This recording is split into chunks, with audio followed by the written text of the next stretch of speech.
Missed an episode of your favorite podcast? Choose from over a decade of content in our archives, not just the latest episode. All free at GCNlive.com. This is your call to action. Get prepared, America. Economy, survival, energy, disasters. This is USAPrepares.com. Informative radio, educational radio. Interact now by emailing instructor@USAPrepares.com or text at 434-390-7953. Class, please take your seats. Now, your instructor, Vincent Finelli. Everyone all set, cocked, locked. Here we go. Your dial set correctly to USA Prepares. We're delighted you're in class with us today. Nathan is engineering the broadcast. Rich Scheben is in the green room. And I just want to take a moment to say thank you. I want to thank GCN and Ted Anderson and the entire staff, radio engineers, broadcast engineers, Nathan, for allowing this broadcast to be on the air. And I'd like to thank Republic Broadcasting Network and John Statmiller and all of his support staff and engineers for allowing us to be on the air on RBN as well. And to our class, for their support, without which we would not be on the air. And to our instructors for their hard work and dedication to make USA Prepares the broadcast that it is, unique in broadcasting. And to the sponsors at Genesis Communications Network and RBN for your support and encouragement. I am humbled. Thank you all very much. I mean it from the bottom of my heart. Rich Scheben is with us. Welcome, Rich Scheben. Well, good morning, Vincent Finelli. How are you today? Well, I'm humbled. I was just, before the broadcast, I was just thinking how blessed I am and how blessed I feel for the privilege of having the networks, Republic Broadcasting and Genesis, willing to accept this broadcast and send it out over all the media, which would be AM, FM, satellite, YouTube. And thank you, Ron Gibson, for your hard work in putting us on YouTube. And the micro broadcasters and the affiliates, like KLID in Missouri, and the other affiliates that we have across the country for carrying this broadcast and sending it out over every way of listening to radio you can think of, podcast as well. And the telephone listen line. It's quite extraordinary. And, if it weren't for those whom I've just mentioned doing what they do, there would be less truth out there. And I'm not just talking about USA Prepares. I'm talking about all of the broadcasts that are carried by the networks, Genesis Communications Network and RBN, and the affiliates and the outlets. Because without them, the truth would be stifled. And I really appreciate what everyone involved is doing. And if you get a chance, class, to say hello to any of the people involved, and if you feel that a thank you is in order, please do so. So, Rich Scheben, I'm going to follow your lead today. What would you like to talk about? Who would you like to talk about? Let's hope it's not the blind following the blind. Because my computer is not working. So I just wanted to throw that little disclaimer out there, but that's okay. I wrote down some of the articles I wanted to discuss. And I think what we'll do is we'll start. Well, first of all, I got a comment about what you said. As I say, probably not often enough, Vincent, it's always an honor to be on your show and exercise my First Amendment rights, because it's pretty obvious that a very small percentage at the very top are doing everything to make the little people get rid of our Bill of Rights and Constitution. It's kind of what, I'll use a hunting analogy. Too many people in America are being funneled into an area, and they're not giving it too much foresight.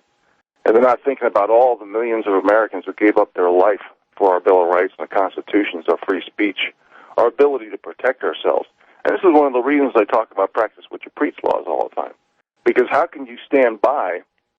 I know we're going to talk a little bit about gun rights today, but I just want to start off with saying that how can you expect somebody to have the money and the clout and the status and the microphone to hold on to the narrative, which is controlled by the very elite few at the very top, the Rockefellers, the Rothschilds, the Soroses, etc., the UN, all bought and paid for, all owning everybody else.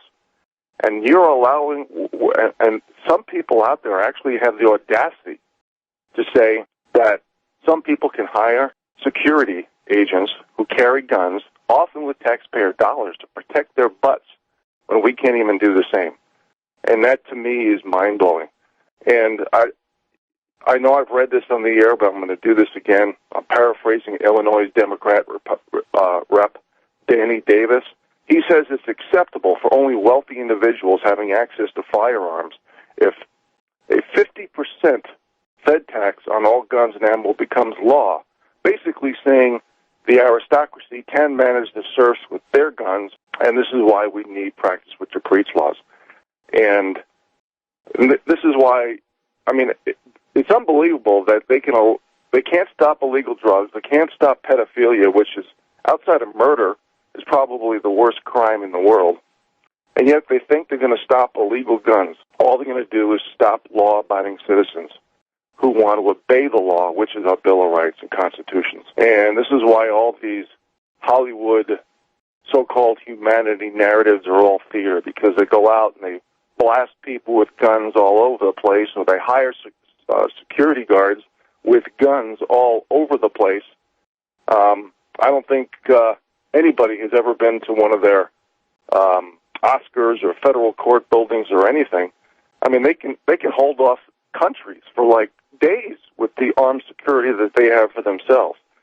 And this is why I hate the word double standards and hypocrisy, because you can't stop there. And most people, when they make the argument, they just say that and they stop there. This is why we need practice what you preach laws.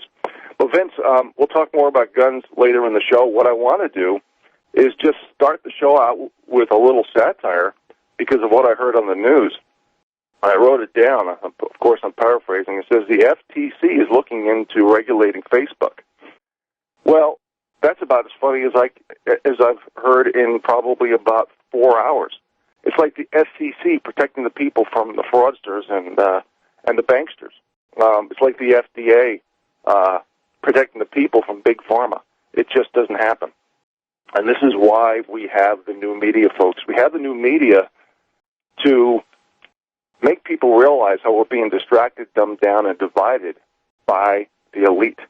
We have the new media to make people realize that race baiting, gender baiting, sex baiting, ideology baiting is part of the divide and conquer strategy. We have the new media to make people realize that their job is to sway public opinion and manufacture perception, pity, guilt, and ideology. But we are going to hold on to the narratives, the memes, the talking points, and the microphones for the little people, because they have no voice, they have no restitution, they have no reciprocity. So we're going to call out group identity politics, and we need to raise the bars of standards and expectations for America, especially for getting a job and keeping a job, because it's all made to make us submissive and break our will. So then I want to leave it there and go on to some of the articles, since I don't have my computer before I forget. One of the articles was 80% of Internet news consumed by Facebook and Google companies control the Western world's reality, up to 80%. And that's pretty doggone scary. And I think this is why people are waking up to the fact that Facebook and all social media is using you, the people, to sell all of your information to the government, to intelligence agencies, and to big corporations. And, again, going back to practice what you preach laws, same thing when you talk about gun laws, how we need reciprocity for all guns countrywide.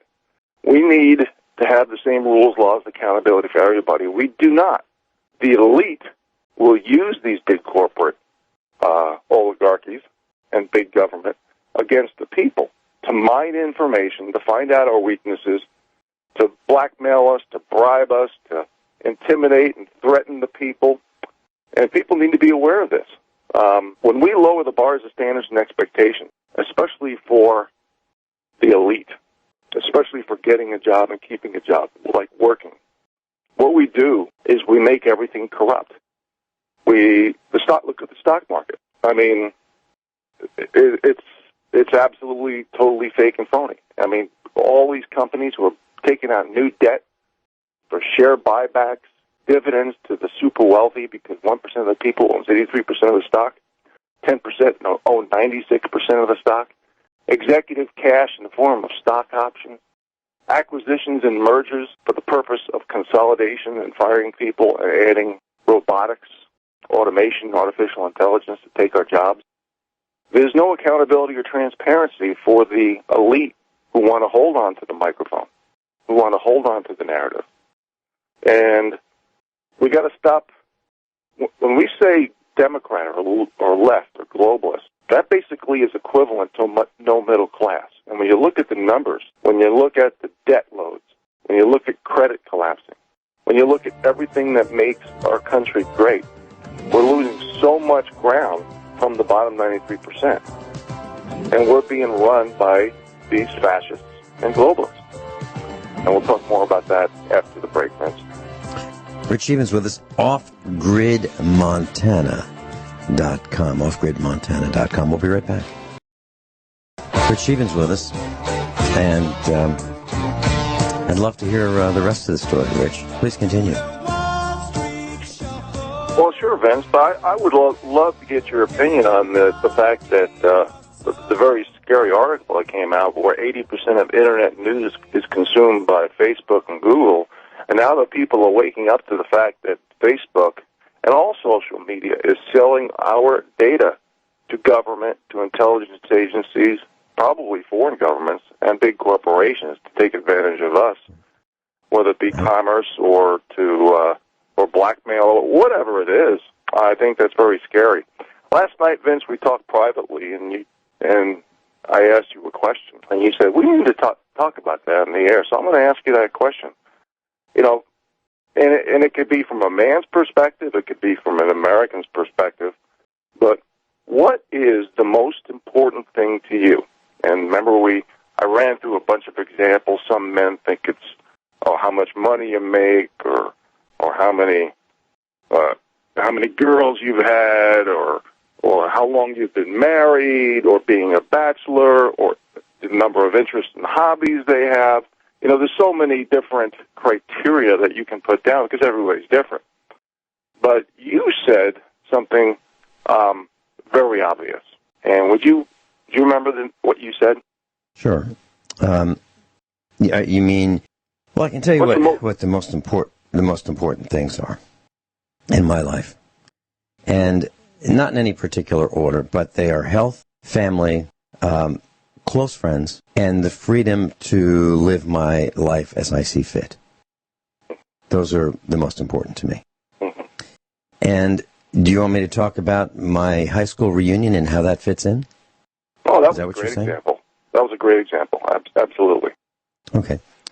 So, class, you know I was trained by the Jesuits, and I went to an all-boys Roman Catholic high school, and the instructors, most of them, the vast majority, by far, wore black robes and white collar tabs. So you might say that they look like priests, but they wore robes. And they were absolutely in uniform. And it was extremely strict. I mean, extremely strict. I had to wear a jacket, tie, shine shoes, belt. Everything had to match. I could not be out of step. Now, they didn't say that I had to wear a uniform. I could pick the clothing that I wanted to wear. I could wear a suit. I could wear a two-piece suit, a three-piece suit. But I had to be dressed as if I were going to an event, Sunday best, if you will, wedding, that kind of thing. No tuxedo, but I had to be dressed up for class because I had to look, act, and be sharp. And Nothing less was acceptable. Hair couldn't be longer than the administration thought it should be. And if it were, the barber was called in from town. He would be in the principal's office. They'd call your name over the PA system.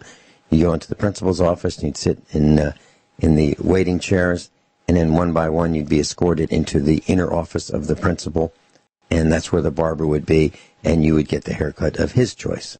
It was extremely strict. If you stepped out of line for any reason, you were the beneficiary of something called a Saturday. And a Saturday was where, well, in the fall you got to rake leaves. Or you learned how to paint a barn with a 3 or 4 inch paintbrush. So you got to do rough, long, laborious manual labor if you stepped out of line. So it was extremely strict. It was a school that the doctors, lawyers, and Indian chiefs sent their sons to. How I got in, I have no idea, because I was not the son of a doctor, nor a lawyer, nor an Indian chief. My dad was a school principal in the public school system. So I spent 4 years there, and I studied college preparation type of classes. My grades are okay. And I graduated, went on to college at the university level, and spent 6 years at the university level. Came back to my 25th high school reunion, and I'll tell you what happened when we come back to answer Rich's question. This actually is the answer to Rich Sheben's question. Off-grid, Montana. So Rich Sheben asked me to describe success, and I'm going to continue with that. So I was at my 25th college reunion. I just missed my 40th. My car broke down, and I got within, 200 miles of it, and I was unable to attend. But at the 25th one, my classmates were the captains of industry in that geographical area. CEOs, heads of law firms, doctors, financial executives, and the list goes on. And there were the wives of these men who I went to school with, and they were like actresses. Their hair was all done up. They were glamorous and in their dresses and jewelry, and they were high maintenance. So there was a discussion. So what are you doing? And what are you doing? And what are you doing? And the intent of the attendees of this reunion were to try to figure out who was doing what and how successful they were. And what are your children doing? And, throughout the evening, I learned that the children of many of my friends from high school were into drugs. They were high-maintenance children. The wives were high-maintenance. And the guys had to work nonstop to keep this all afloat, to keep their families together. They couldn't leave their businesses because their employees would steal from them, would rob them blind. If they didn't earn enough money, their wives would leave them, for better opportunities, if you will. And so I was, as the guys found out, I was the lowest income earner in the room. I was a corporate officer dropout. I used to have a job, but I jumped off the corporate ladder, became a farmer. And throughout the night, they had this unofficial vote, who was the most successful. And of all of these guys who could buy and sell me many times over, they decided that I was the most successful. And it came down to one thing, just one measure. And it was not money, and it was not title, and it was not power. It was the fact that their perception of me is I only did what I want to do, and hardly anything else. If I didn't want to do it, I didn't do it. You couldn't make me do it. And they thought that freedom that I exhibited in the way I lived my life was something that they would trade their wealth for, because they didn't have it, and they couldn't obtain it. And there's no way that they could get out of the traps that they set for themselves to obtain it. Now, I'm not trying to pat myself on the back. I've made a lot of sacrifices, and I worked very hard. But I do what I think is right. I try to help people when and where I can. I practice honesty and integrity, and they thought it was really neat that I didn't have to lie and scam and cheat my way through life, that I didn't have to worry about getting shot in the back for telling the truth. I didn't manipulate my way through life like some of the financial executives might have done. They might have encouraged people to buy financial services that were risky, and maybe people lost money, and they didn't lie to get their clients off in the courtroom, and they didn't kill people with the scalpel, or I didn't. So that's what they thought was really important, the freedom to live life, pursue health, and not be in the pursuit of money. That's what happened, Rich. And that's why I feel the way I do. It's not like I just came up with this idea. I've lived this way probably all my life. Well, Vince, what you just described is a simple life. It's about freedom, liberty, time, and health. And those are the 4 words that I always use. Because, we need the American people to wake up, read up, speak up, and stand for principle. And as I can't say often enough, I define principle by 3 small things. And that's 1, the same rules, laws, and accountability for everybody. The word truth, which means you have to have the guts to be willing to be hated for saying it like it is instead of wanting to be liked for blowing smoke up people's keister and telling them what they want to hear. And the third is if somebody does it because of what skin pigmentation, gender, sex, religion, sexual orientation, then you should be able to do it too. And some people say, well, how can 2 wrongs make a right? And that's when I say, well, let's talk about practice what you preach laws. Whether it be, the Second Amendment, whether it be free speech, whether it be global warming and all these super wealthy people who have the audacity to say we need a global carbon tax when they have multiple big houses around the world and they fly on jets, there's nothing more that increases your carbon footprint than that, often on private jets too. So I hear you. I think we're at the point when you look at where our economy is and everything being so fake and phony with no accountability and transparency from the top down. The stock market's corrupt, Libor, banks, too big to fail, the Facebook, Googles, all the AI companies trying to control the people, which is our freedoms and liberties. And this is why us little people, and as you know, listeners, I consider us little people basically the bottom 93% of income earners, because we don't have restitution, we don't have protection under the law. We are the ones that have to follow the rules of the elite, and they don't. And I think shows like this and the new media, Vince, is what gives people a little bit of hope. Because when you look over the pond and you see what's happening in Europe, the numbers don't look good. It looks like Sharia law in 10 to 30 years, by the articles that I've read, will probably be mainstay. And one example of one article I wanted to talk about today, Vince, I'll let you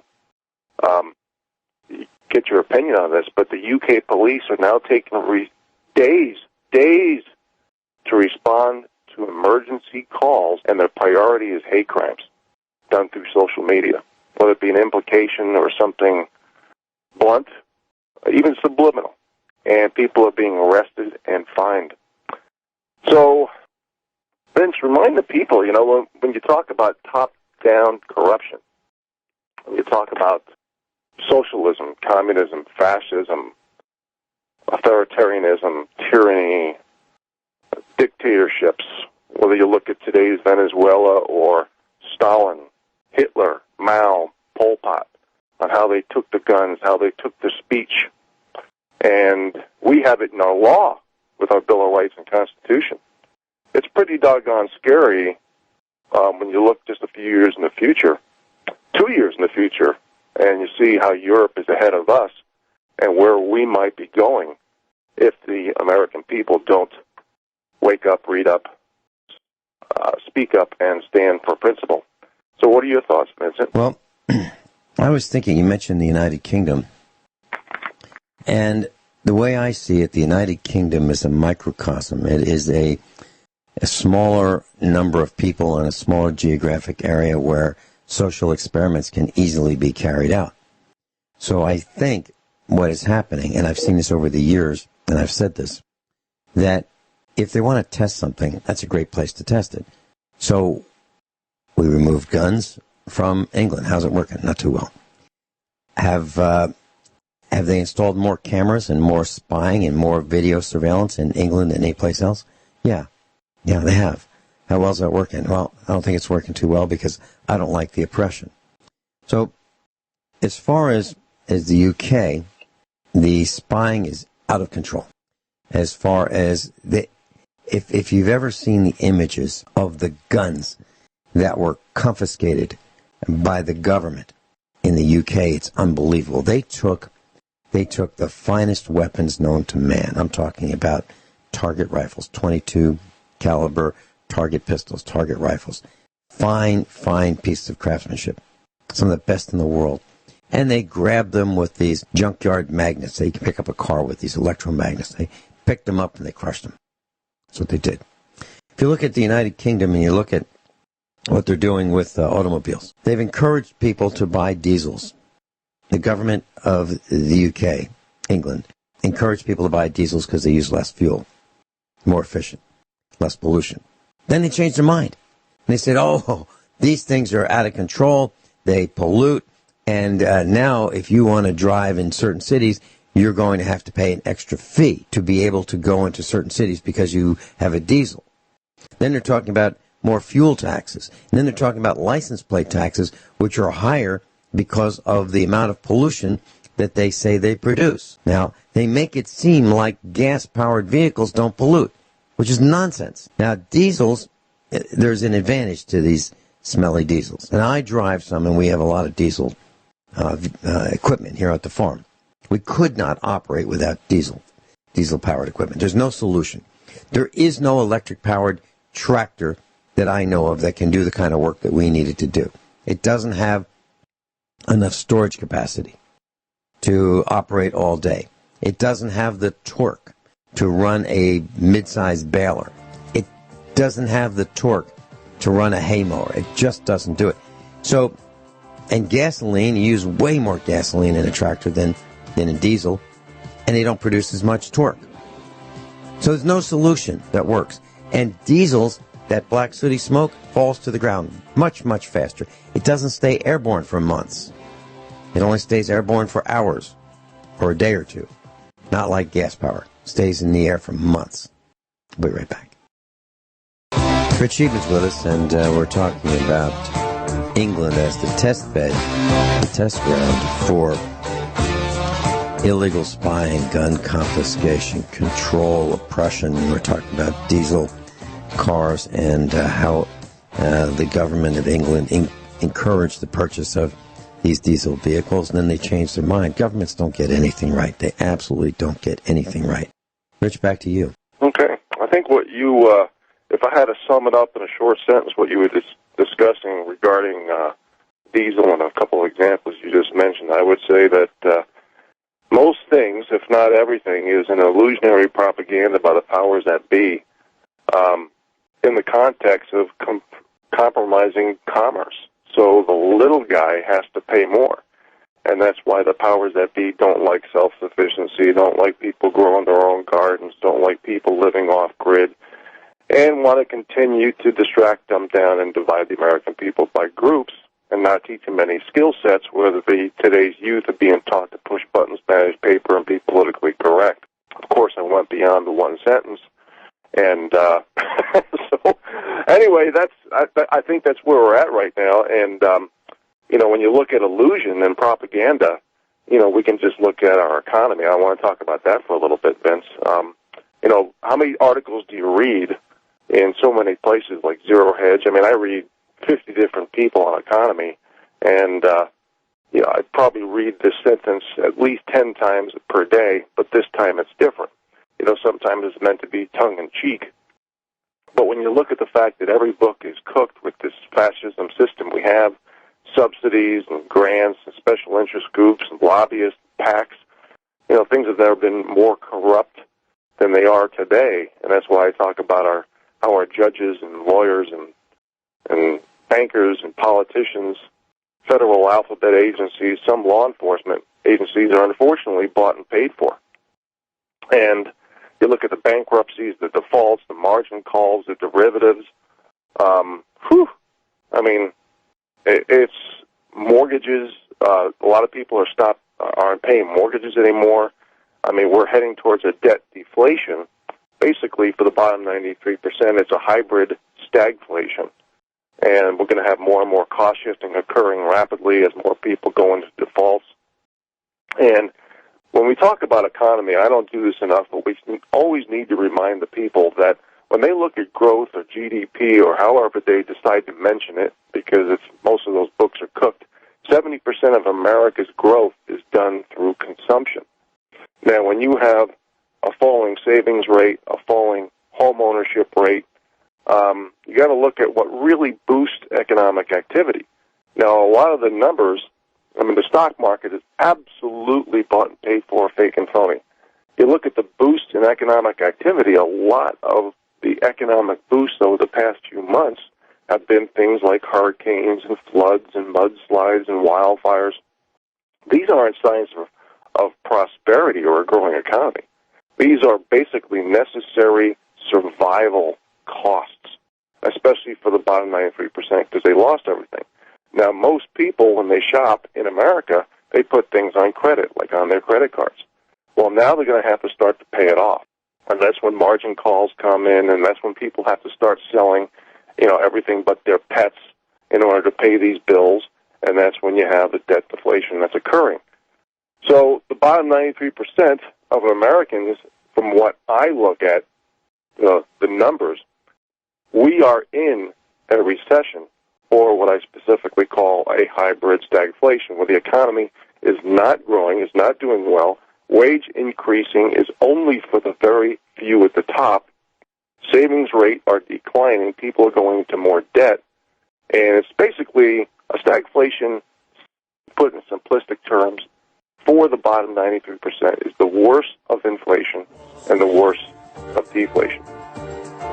And with rising levels of debt that's required to keep these retail sales up without a healthy savings and without being debt-free, and where money printing only helps the top 1 to 7%, here we are. And we'll talk more about that after the break, man. Yeah, you might not believe this, class, but I actually have a comment on some of what Rich said, and we'll get to that right after top of the hour news and commercial announcements. This is USA Prepares. It's Rich Scheben and Vincent Finelli. Everyone all set? Cocked? Locked? Here we go. Hour number 2 of USA Prepares. Rich Scheben's with us. Offgridmontana.com. Offgridmontana.com. Rich, you were talking about the stock market. Kind of an economic 101 update, Vince. I remember you said you had a comment. So did you want to comment on something I already said, or you want me to continue and then you can comment? Yeah, I'd like to make a quick comment about what you said about the stock market being manipulated. I totally agree. Rich, you have 3 degrees, I believe. I only have 2. So we both studied formally at the college and university level. And I learned in those 6 years of studying finance and economics that businesses make products or they offer services. But all of them have customers. Every business has a customer. Well, we have transitioned in the United States from making products, to information services. So companies have transitioned from making things to selling information. 2 of the largest companies in the country are Google and Facebook. Google was a search engine company, but they got involved in selling information, spying on us. Facebook was a vanity company, a look at me company, letting people say, look at me, look at my dog. That's me with the popsicle. That's me with the lollipop. Look at my dog. Look at the front of my dog. Look at him roll over. I mean, idiotic stuff like that. That's Facebook. And that's become one of the largest companies in the country. It's embroiled in a scandal, well-deserved. Then let's look at John Deere. So if I were to ask the rhetorical question, so what do you think of John Deere, class? People might say, well, they make tractors. They're painted green with yellow highlights, maybe a green tractor with yellow wheels, or they make agricultural machinery, farm machinery. That's John Deere. That's what they're known for. But if you were to ask somebody at John Deere, so what do you guys do?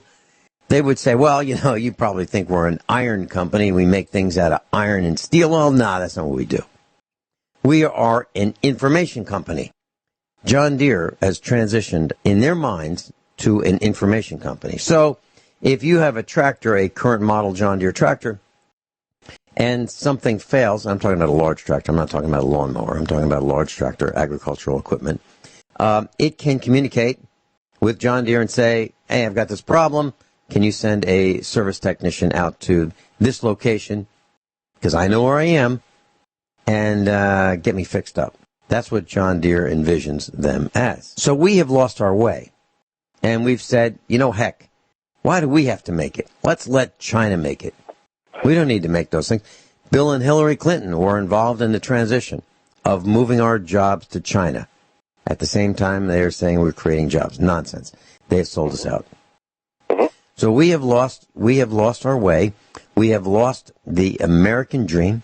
We have lost the ability for that guy or gal to leave high school early, quit high school, and get the job at the factory, down the road in their village, and be successful and provide the economic wherewithal to raise a family. And then to have that boat on a trailer in the driveway, and 2 cars, and a house.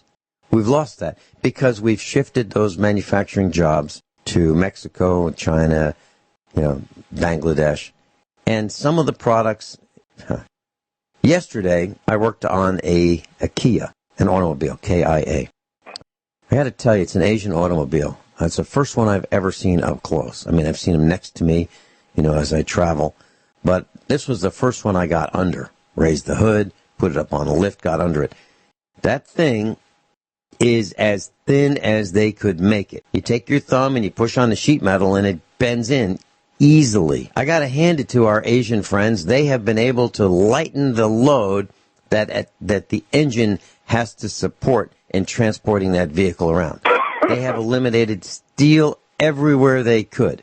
It's cheesy, in my opinion.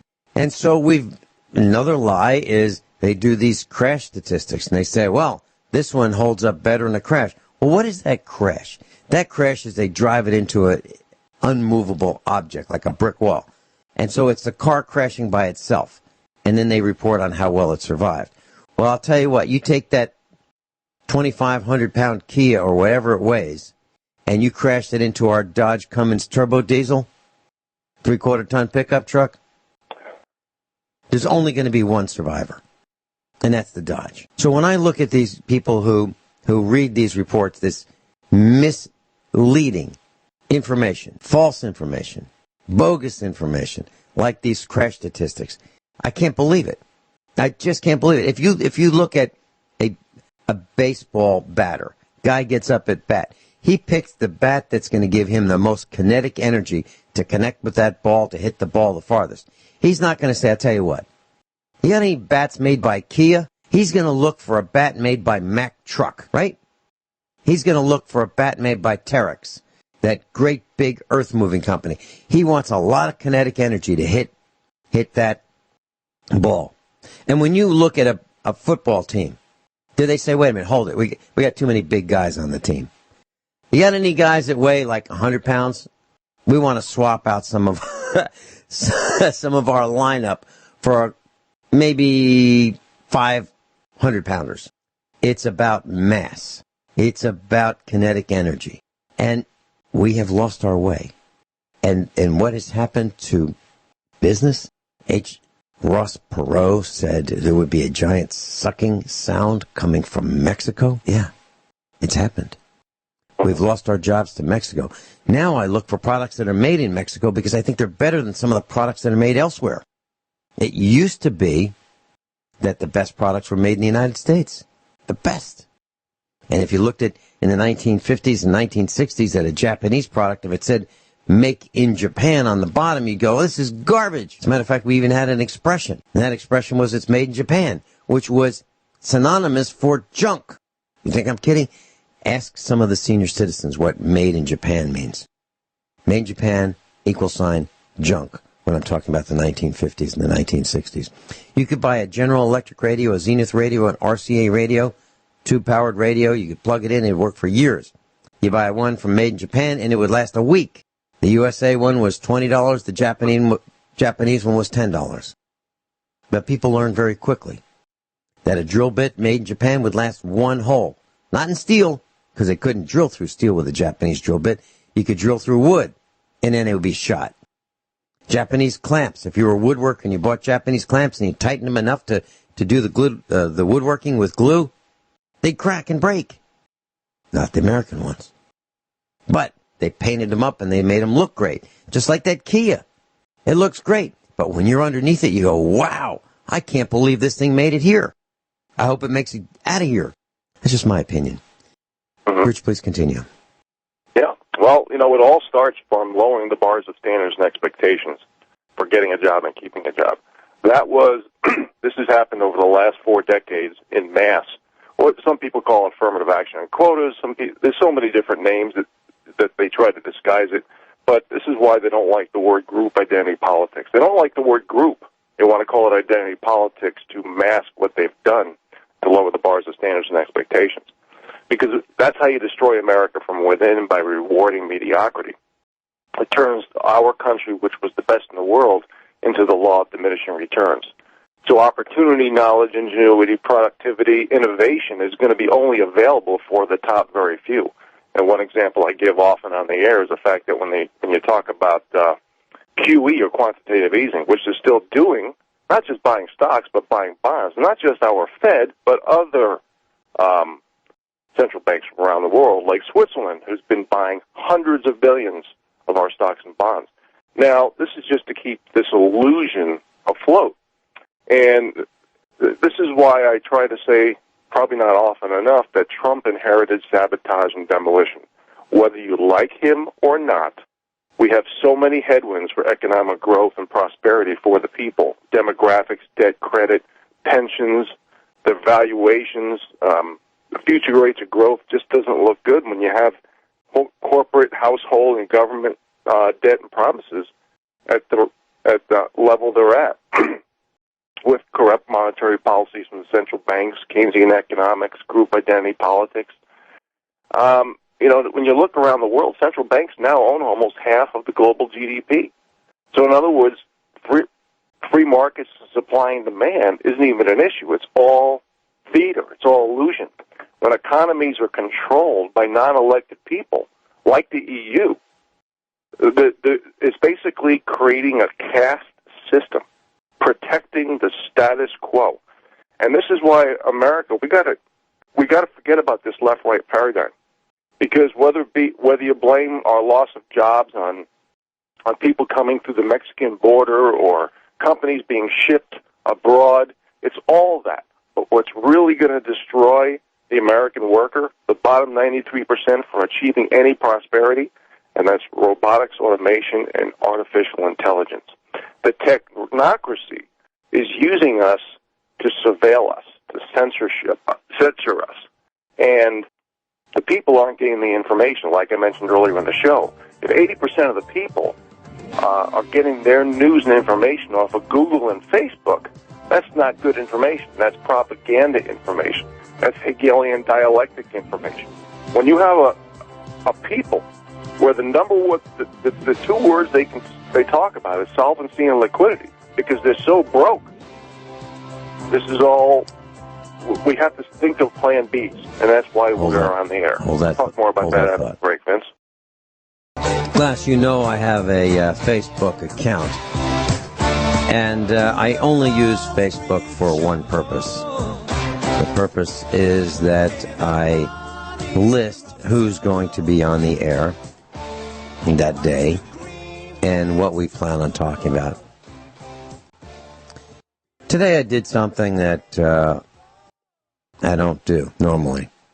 And I posted a message on Facebook. And it says, quote, "So, I was thinking of not using Facebook any longer. Does it matter to anyone? I'm asking a serious question. Does it have any relevance to our daily broadcast?" That's what I said. So I have some responses from that question, and one person said, "I think it's important to leave," meaning leave Facebook. "I haven't done it yet. I've downloaded my file this morning." That means the surveillance file, what Facebook has collected about this person. Another person said, "I still like using Facebook. Convenient, easy. I feel like anybody can use our information if they really want to, anywhere or anytime. If you don't want someone seeing or hearing what you say or do, then don't do it." That's a good point. But I don't like the idea of all these parasite, pervert, peeping Toms that put cookies into the web pages so that when we click on them, they track them. I don't like people being able to turn on a cell phone next to me because someone has a cell phone in the room where I am. Not me, but someone else having a cell phone and having the camera being turned on without my knowledge nor consent. I don't like it. I don't like cameras following me everywhere I go.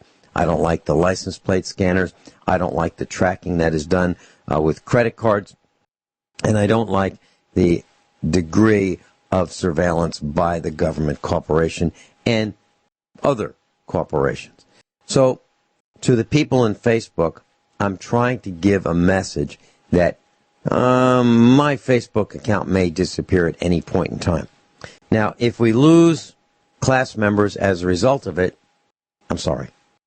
But I feel that privacy and taking a leadership position in exiting Facebook is what I need to do.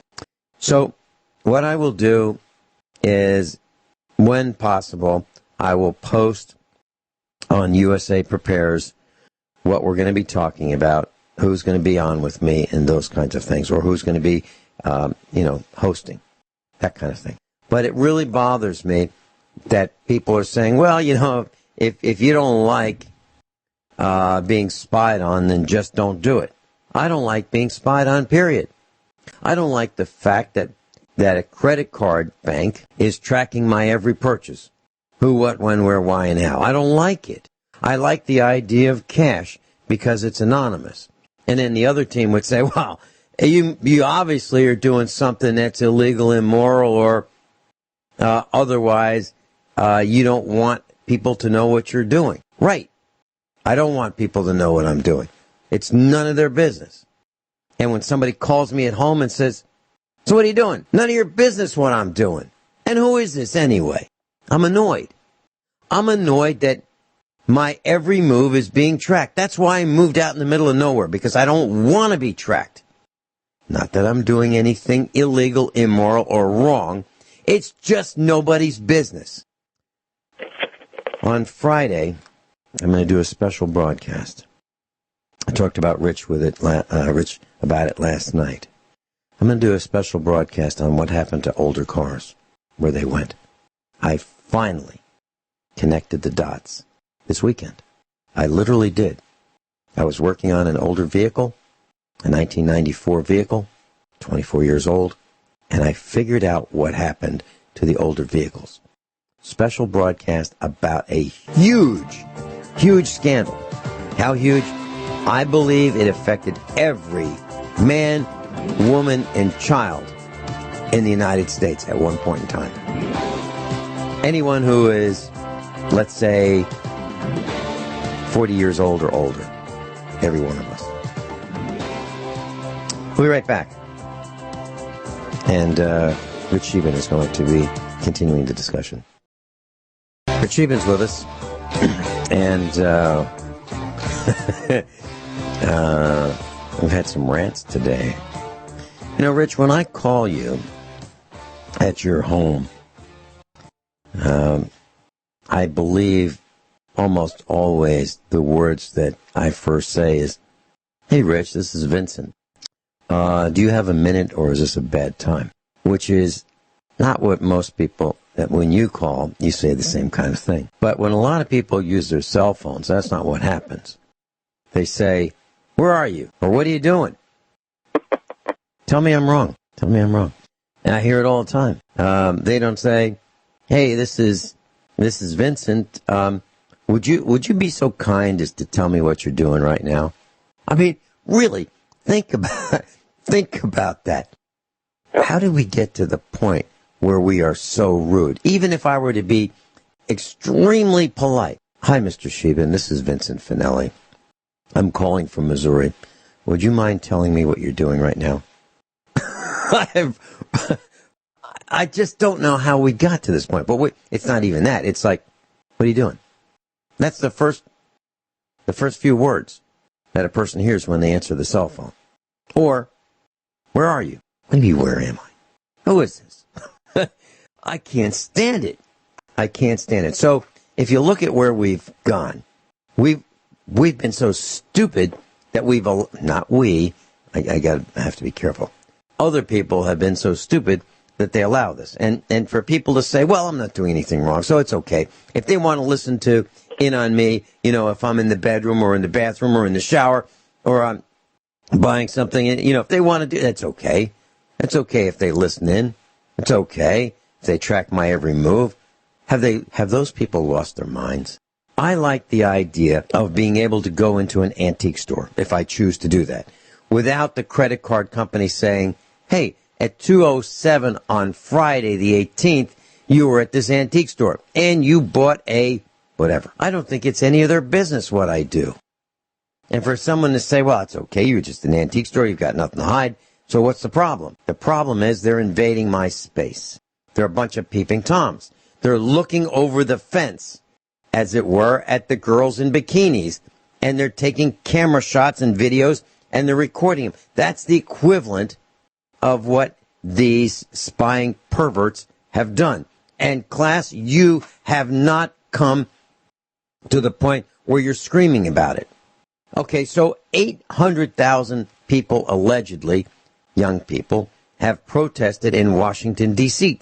They got together. Now, do you think it's possible for 800,000 people to show up without the approval and blessing of the government corporation and the police? Do you think it's possible? Let me give you a couple quick calculations. 800,000 people show up. Let's say they show up by buses, and you put 50 of them in a bus. 16,000 buses. Do you think the city of Washington, D.C., the city-state of Washington, D.C., would allow that without their prior approval? 16,000 buses showing up?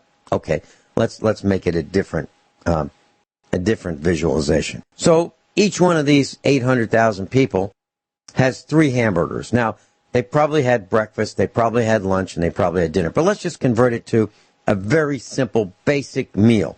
It's basic, not even a meal. Poison. Packaged poison. So they go to the Golden Arches, and they each buy 3 hamburgers. 1 for breakfast, 1 for lunch, and 1 for dinner. Minimum subsistence. That's 2.4 million hamburgers that day. For just them. Okay? Let's say they're thirsty. And they only drink water. Now, let's say they buy a bottle of water. Or a cup of soda. Or a cup of coffee. That's 2.4 million containers for the beverage. 2.4 million. So, how is that disposed of? Okay? Let's say there was 1 garbage truck for every 8,000 people. Is that reasonable? I think that's reasonable. 1 garbage truck for every 8,000 people. That's 100 garbage trucks. Okay, so these protesters are protesting what? They want us to do something, the adults to do something. They want gun confiscation, gun control. But they really don't know what they want. But that's what they're saying. They're saying that's what they want. I think the protest was a fabulous first start. Hard to believe Vin Finelli would say that this protest he thought was good. Absolutely. Wrong message. But I think it's great that they all got together and showed up en masse. Now, what would happen if they surrounded the White House and demanded something really important, like tax reform? the reduction of income taxes by 75%. That's something important. I'd like to see them do that. And now that they know how to protest, that's the next step. Show up and demand that. Surround Congress. And don't let those Congress critters out until they reduce taxes by 75%. But here's what these young people want to do. They want gun confiscation. Okay, so the average gun, in my opinion, is $750.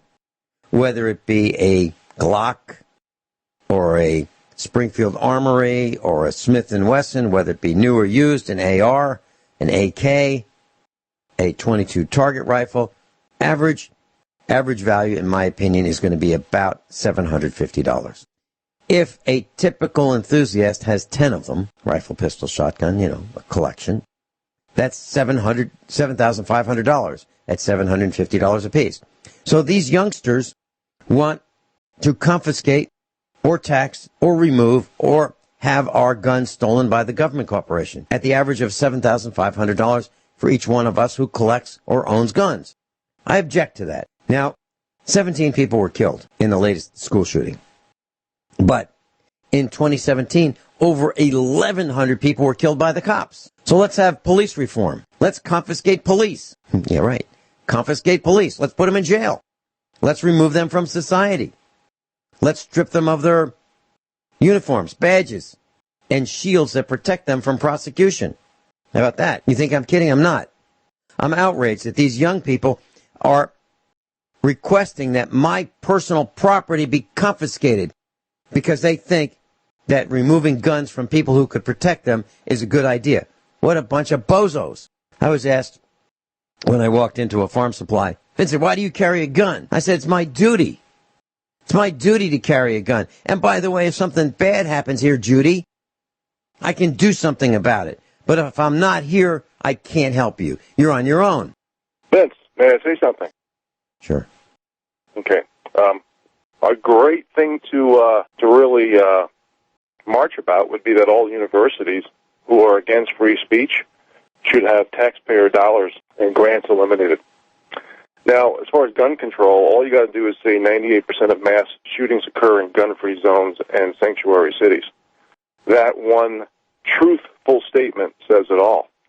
And in the USA, we have the highest gun ownership per capita in the world with 90 guns per 100 residents. And yet our murder rate is 111th. And if you eliminated sanctuary cities and gun-free zones, we would be one of the best countries to live in the world. So this has nothing to do with taking away our basic. Let me tell you what this is all about. It's the aristocracy seeing that the people are waking up, and the bankers are afraid, the judges are afraid, the lawyers are afraid, the politicians are afraid.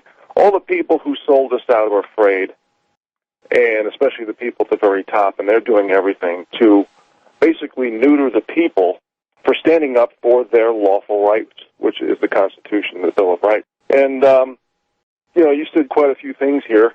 What we need to do, you were talking about how people lost their mind and they're not considerate anymore. We need to start saying, please, thank you, I'm sorry, you're welcome, things like that more often. And, what the powers that be are doing, you talked about spying. What spying does, folks, is change the truth. And they use it against you. And that's one of the reasons why for over a year now I even post my radio shows on my website, because they're changing the words I say by using my voice. They have the AI technology to do that. They've deleted 5-star reviews from my book. They've said my book is out of stock. They've misspelled my book titles so search engines couldn't pick it up. I've had books returned to me where I don't have the introductory chapter, the first chapter, the second chapter. They've changed words around, deleted some, added more.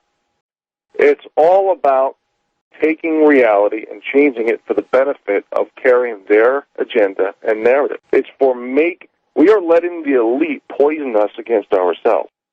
And this is why I talk about practice what you preach laws all the time. But Vince, if I may, I want to give a few more points about the economy before the show's over. I just want to repeat this one thing, folks. 95% of QE or money printing, 95% goes to the top 1 to 7%, depending on what you read. It's not a left-right paradigm. It's an aristocracy managing the serf paradigm. That's what it's all about. We have rising debt levels just required to keep retail sales. We need savings, not money printing, and we need to be debt-free. And I'm going to mention a few more points, Vince, after the break, and Sure. I'll give you the microphone. Thank you. Yeah. Rich Sheben's with us. We'll be right back. Rich Sheben's with us, offgridmontana.com. And Kyle in Montana, welcome. You're live with Rich Sheben and me. Good morning, guys. Morning, Rich. Morning. I just had a couple of real quick things, Vince, and then I'll get off here. The rant about the kids just about drove me crazy. Well, this still drives me nuts that we're actually listening to high school students whose brains haven't even developed enough to know split beans from coffee. It's just amazing to me, and I've thought about this a lot, and I've come up with a new term. You can't reason with these kids because their brains ain't fully developed. They have what I call now an emotional attachment identity. And if you attack what they particularly stand for, they have taken it on as an identity, but it's an emotionally based identity that has got nothing to do with common sense or history. They don't know nothing about what they're talking about. They just, we don't want to be hurt no more. Well, give me a break. That's life. And I agree. They should do something. The adults should do something, but they have never lived under tyranny. And I agree with you and Rich. I think that they're exactly wanting to take away the guns. I heard the other day, a guy talking, and he was saying, think about how bad the government right now overrules your life and regulates you out of existence. Just imagine if you had no way to even deter them, what they would do. I got an agricultural census in the mail, a second threat letter from the USDA threatening me because they say that they haven't received my first one. And I'm toying with the idea of saying, well, this is really complicated, and it's going to take me about 100 hours to complete this accurately. And I don't work for you guys, so you'll have to pay me to do it. I figure $100 an hour is what I would charge to consult with them for what is necessary for me to complete this agricultural census form. So $100 an hour times 100 hours, and I'll send it in. Other than that, I can't do it because I am busy trying to stay afloat.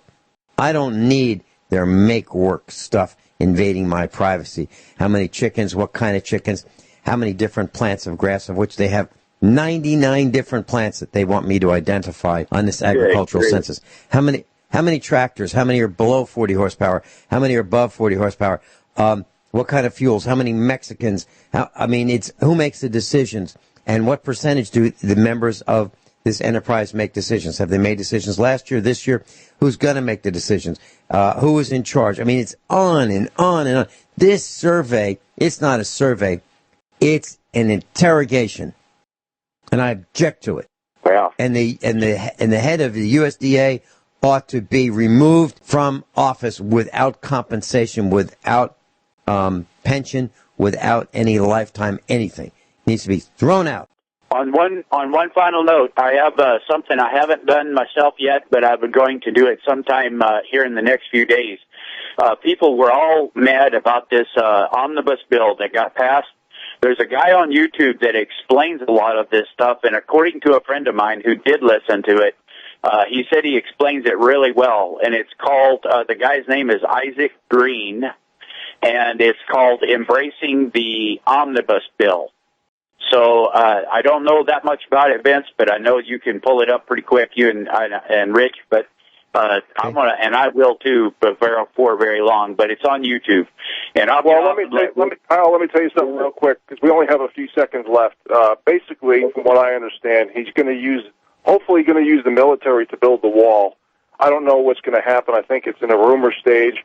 But see, we don't get the intelligence at that level. We just get assumptions and things of that nature. And it looks like we're out of time. So, Vince, we'll have to do it again soon.